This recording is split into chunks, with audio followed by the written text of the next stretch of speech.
is the world's oldest continuously played board game. It is one of the simplest and also most abstract. Beating a professional player at Go is a long-standing challenge of artificial intelligence. Everything we've ever tried in AI just falls over when you try the game of Go. The number of possible configurations of the board is more than the number of atoms in the universe. AlphaGo found a way to learn how to play Go. So far, AlphaGo has beaten every challenge we've given it, but we won't know its true strength until we play somebody who is at the top of the world, like Lee Sedol. A match like no other is about to get underway in South Korea. Lee Sedol is to Go what Roger Federer is to tennis. Just the very thought of a machine playing a human is inherently intriguing. The place is a madhouse. Welcome to the DeepMind Challenge. The whole world is watching. Can Lee Sedol find AlphaGo's weakness? Whoa. Is there, in fact, a weakness? The game kind of turned on its axis. Look at his face. That is not a confident face. It's developing into a very, very dangerous fight. Ooh, hold the phone. Lee has left the room. In the end, it is about pride. I think there's something went wrong. Yeah, it's made a mistake. He's got to pronounce America. These ideas that are driving AlphaGo are going to drive our future. This is it, folks. Hey soldiers, AI is going to create some incredible opportunities for humanity. At the same time, AI is going to eliminate millions, hundreds of millions of jobs. Now, look, I know I'm just a guy on YouTube. You don't have to believe me, but you may want to believe Mustafa Suleyman. All right, and we'll get to him in just a second. Listen, AI, okay? I don't think a lot of you know this. I don't talk about this a lot, but I am a quantum physics buff. Okay, I am not formally trained in that, but if you listen to quantum physicists like Brian Greene, even if you are, you still don't understand it. Okay, so quantum physics is a cutting edge offshoot of physics that involves a lot of theory and actually philosophy. It attempts to answer questions such as unified field theory. Now, I don't want to get too far down the lane with this because this is a financial channel. It's not a science channel. But the unified field theory, you can look it up if you are so inclined. We need to find a common ground between the macro and the micro. I'll just put it like that and leave it at that. I think AI is going to help us do things like that, which would create untold capabilities, like, in space travel and exploration, medicine, very important aspects of the human experience. But it is also true that just like the Model T created opportunities, it also took opportunities away. The difference here is that when the Model T displaced the horse and buggy, there was still a Ford assembly line that people could go and work for, all right? There was still things that Ford needed that human beings were responsible for producing. AI doesn't necessarily include that component, all right? Guys, go ahead, like and subscribe. Hit the thumbs up. Let the algorithm know that these are the types of conversations we should be having to advance our economies, advance our philosophies, all right? We want to pursue financial independence. It is a journey, not a destination. So hit the hit the thumbs up button rather, and also subscribe. Let me know you subscribed, enlisted, became a soldier of finance by hitting that subscribe button. Let me know in the comments. I will salute you. Okay, so I've done an AI video before and talked about this issue of the top estimate I've seen is 800 million jobs globally will be lost to AI around the early 2030s. Okay, it's a lot of jobs.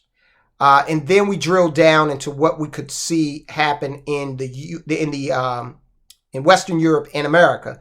That number was 300 million.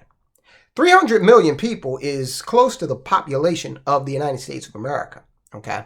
This is a lot of jobs being displaced, a lot of incomes being displaced. A lot of tax revenues being displaced.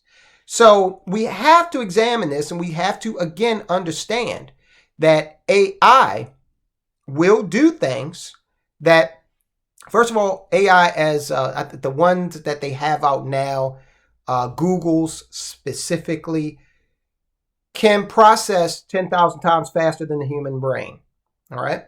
So just think if you didn't need to sleep or eat and you could just sit around and think and think and think faster and faster. Think of what you would be capable of. What was that movie with, oh God, the movie escapes me. The guy would take a pill and the pill would make him smarter. There was one that Bradley Cooper, he was the star of it. Limitless was the name of it. And then there was another movie, Lucy, with the young lady. She also plays an Avenger. I'm not going to remember her name. I'm not big on celebrities like that. The movie's Lucy. Good movie. Kind of short for me. But she also had something occur to her where she took a drug and then she started thinking faster and faster and was capable of more and more. So AI is not fiction. It's fact. All right. It exists. So look, it's just a natural progression. There are going to be things that AI can help us with in terms of generating revenue and making money. And I believe that human creativity is going to still stand tall. Yes, I know AI can write stories. That's great. It sure can. But the only stories it's written thus far are short stories. Now, I know the human attention span is tick-tocking, downward, but there's still a large contingent of people out there who like long-form content. This is why we don't do shorts here. And I think that's where humanity will have an edge. Humanity will also have an edge when it comes to infusing AI with robotics. We are a long way away from the point where a robot can do different varying tasks. Something that we think is simple, like an air conditioning repairman going to 3 houses on the same block. The layouts are different. The topography is different. The equipment is different. The tools that are needed to fix different problems are different. AI is not there yet, okay? So there's still going to be opportunities for humans, but 800 billion jobs, okay? Tops 300 million US and Western Europe. Somebody's going to be left without a chair, okay, when the music stops. AI will create a serious number of losers in job market. DeepMind co-founder warns. What is DeepMind? DeepMind is Google. Google's DeepMind. There used to be a Netflix documentary on Google's DeepMind. Google that, all right? And it'll show you how even years ago, this thing was capable of playing a complex game like Go, all right, which is an Asian game. It's far more complex than chess, all right? This documentary is worth watching. This thing, DeepMind. DeepMind had these human Go players so flabbergasted that it seemed like one of the guys was considering self-deletion. He walked to a bridge and everything. See if you can check that out. The rise of advanced artificial intelligence will upend the white-collar job market and result in a large number of, quote, very unhappy, unquote, workers who will be forced out of their professions, according to co-founder of the Google-owned AI lab DeepMind, Mustafa Suleyman, an AI pioneer who left Google last year, joined a growing list of experts, including his former boss, Alphabet CEO Sundar Pichai, who has warned that rapid advancements in the technology could result in significant job losses. Now, let's take the projection for the US and Europe. 300 million jobs, that's not a vacuum, okay? Imagine the downstream impact of that. When 300 million people do not need to go to lunch the next day. All right, just take that as one aspect of it, okay? Imagine the downstream effect when 300 million people do not need to use electricity to work the next day or gasoline to commute the next day. Okay? Or the babysitter or the dry cleaner, on and on and on. All right? So think about the force multiplication effect of losing one job, let alone 300 million.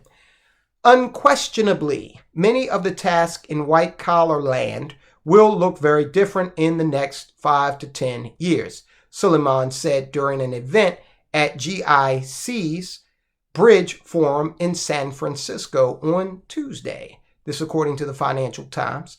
There are going to be a serious number of losers, and they will be very unhappy, very agitated, he said. This is cold water that we need. Thank you, Mr. Suleyman. Experts say advancements in AI could be a double-edged sword for the global economy, boosting productivity even as they cause radical changes across business and industry. Last month, Goldman Sachs released an analysis stating that AI tools could drive a 7% or almost $7 trillion increase in global GDP and lift productivity growth by 1.5 percentage points over a 10-year period. At the same time, the bank warned the technology could put a whopping 300 million full-time jobs at risk of automation. So our task is to find out where this $7 trillion is coming to.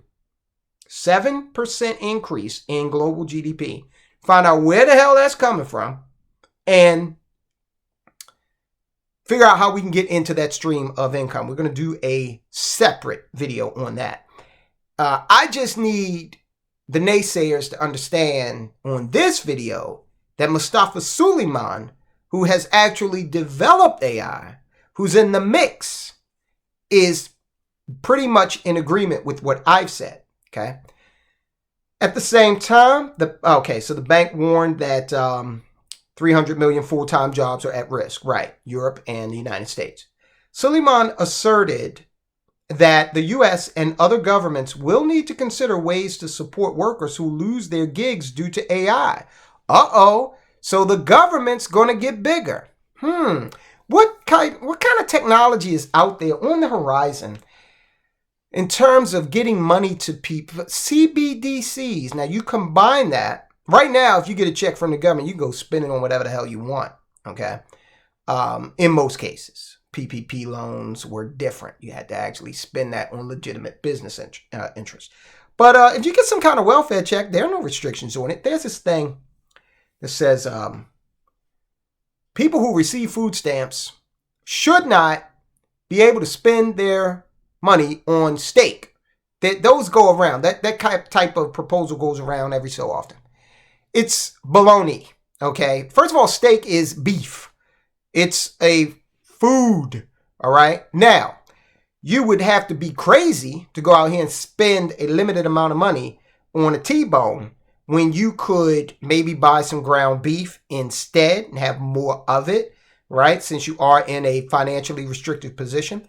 But I say that to say the CBDC, you could do that with dollars. You can go, once you cash that welfare check, you go buy whatever the hell you want, okay? But with the CBDC, you may be restricted from doing that. So, let's be careful about that. So he's bringing up again, universal basic income. That's what he wants to see. That's what he thinks is necessary to address this impending issue. Elon Musk tends to agree with him. Suleyman said impacted workers will need material compensation. So, you see, he's already saying, look, this is going to happen. People are going to be angry. They're not going to know where the next meal is coming from. So we need to compensate them. This is a political and economic measure we have to start talking about in a serious way.